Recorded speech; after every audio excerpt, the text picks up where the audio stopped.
So the final episode of season 1 of The Mandalorian has dropped on Disney+. So today I'm going to stop and rank all 8 episodes of the first season of The Mandalorian from the worst to the best.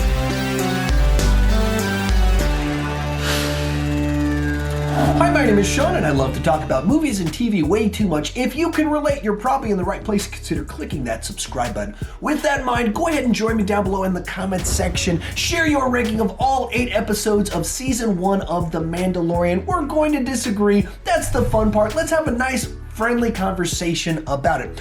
Also, I have a companion video to this over on my Patreon page. You can unlock it by supporting the channel at any level. Basically, it's a 25-minute long review of season 1 of The Mandalorian. I go into all the details, all the spoilers, and kind of walk through the characters, the big reveals, and give all my thoughts on it. You can unlock that over on my Patreon page, like I said, if you support it at any level. To give my quick kind of thoughts on season 1, I just thoroughly enjoyed it. I had a blast with this season, whether the more kind of mythology episodes or the standalone ones. I enjoyed being in this world, and at its worst, it was fun Western stuff in the world of Star Wars with a very cute Baby Yoda inside of it. It's also the first show ever that my son and I have watched together from the beginning. Each Friday I'd pick him up from school, and our tradition was we'd go home and immediately watch the new episode of The Mandalorian. So that was a really special, neat thing for me. With that said, let's get started.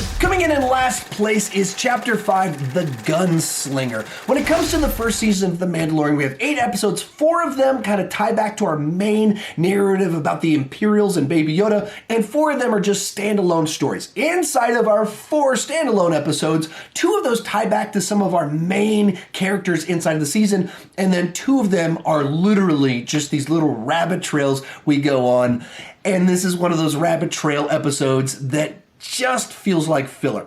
Now, I enjoy spending time in this world and going back to Tatooine, but there's just nothing here that's of any consequence to the season as a whole. It just happens to be that everywhere the Mandalorian goes, he gets swept away in this little adventure. Here he meets a gunslinger guy that wants to get into the guild. He gets betrayed, and then the guy's unable to kind of fully defeat our Mandalorian, and then we go off to our next adventure the following week. It's enjoyable enough, but you could just skip over this episode and it wouldn't change anything.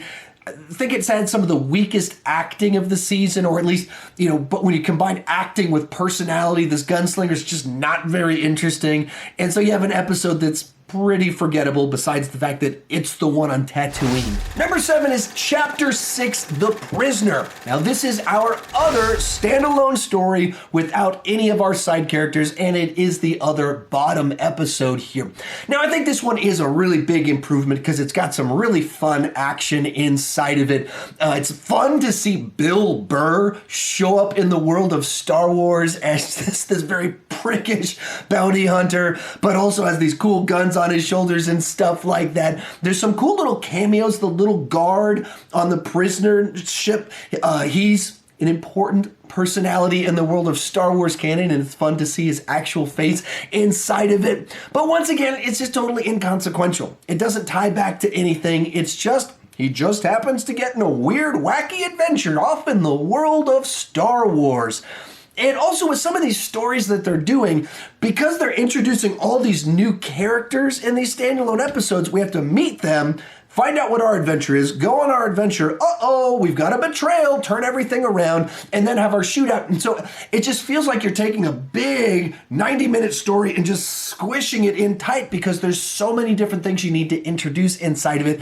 And so these episodes just don't play out nearly as well or as exciting as they probably could. Next up is Chapter 2, The Child.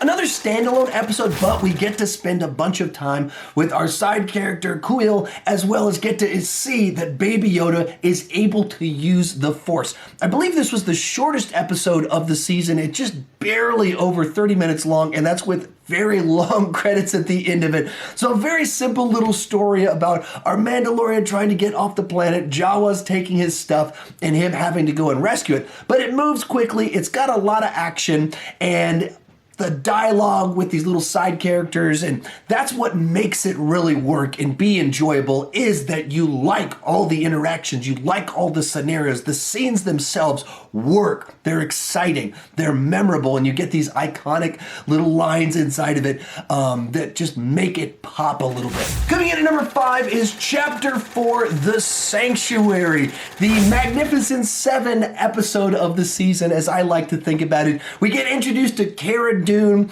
who I really enjoyed because I enjoy Gina Carano whenever she shows up inside of stuff, because I was a big fan of her when she was on American Gladiators over 10 years ago.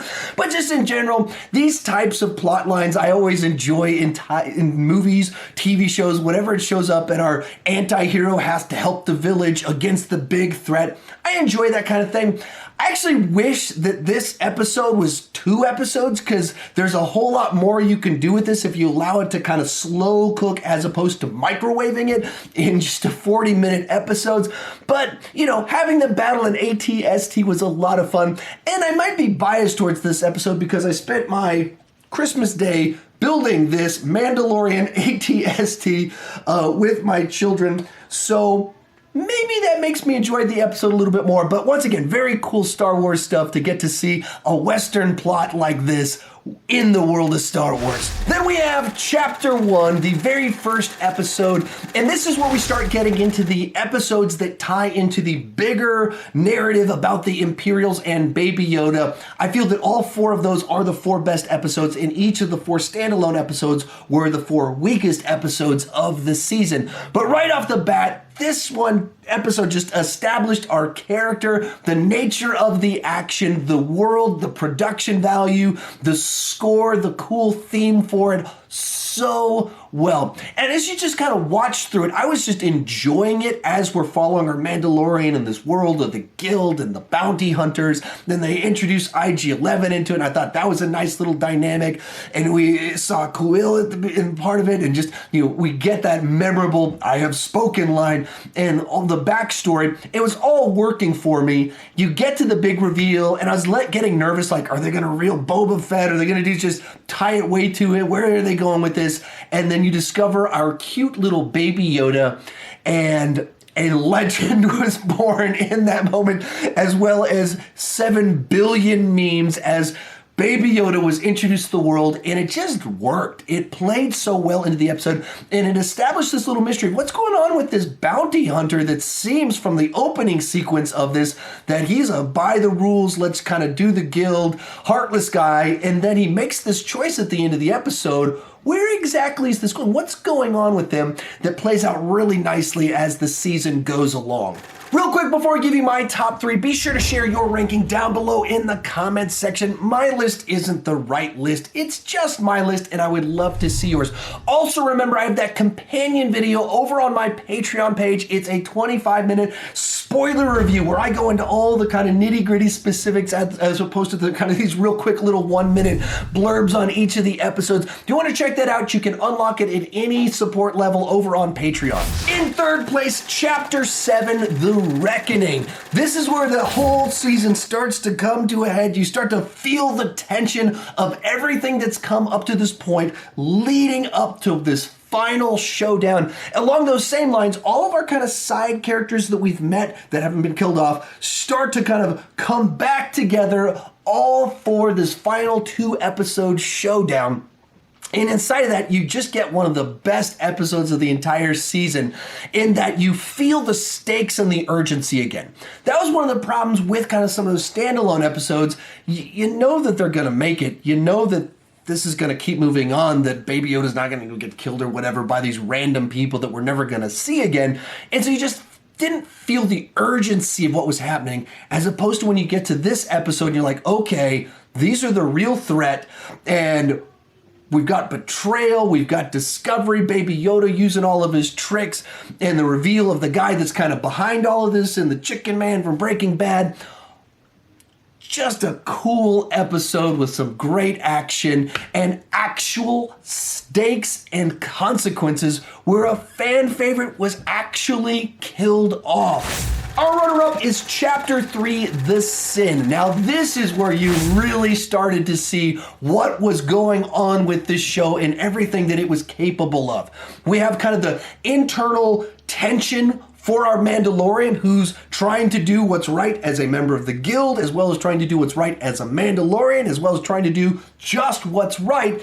And so at the beginning, he makes this decision to turn over a child to these Imperials that he knows like he should not be doing this, but he does it anyway because he's a part of the guild and he wants to make his money.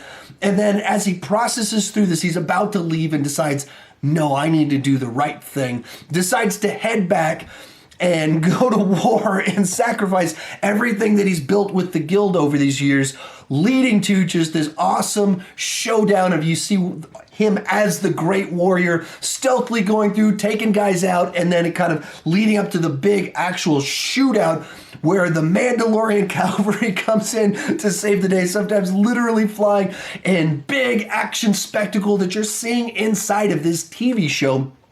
Put it all together, and you get an episode that builds our character, builds the mythology, and was just fun, action-packed Star Wars adventure. But coming in first place is Chapter 8, Redemption. This is a season that I was thoroughly enjoying, and then it ended on a high note by doing all the best that the show has to offer. The action here is some of the best of the entire season, whether you're talking about the big shootouts, or you're talking about the Mandalorian just kind of throwing down or some guys, where you're talking about IG-11 speeding in on a speeder, taking guys out. You get to see a bunch of really cool action sequences, but then beyond that, you get these little reveals about our Mandalorian.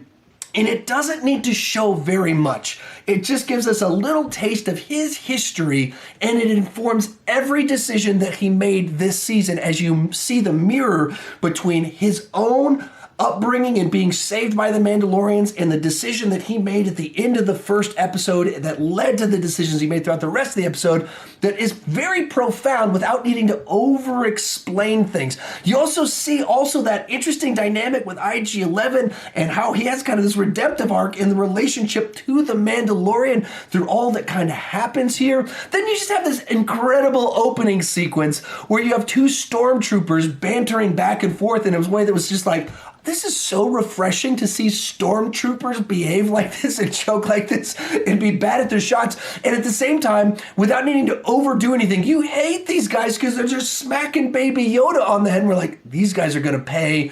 And then begins the redemption of our droid as he just tears him to pieces by snapping the guy's arm and smashing the other guy's head.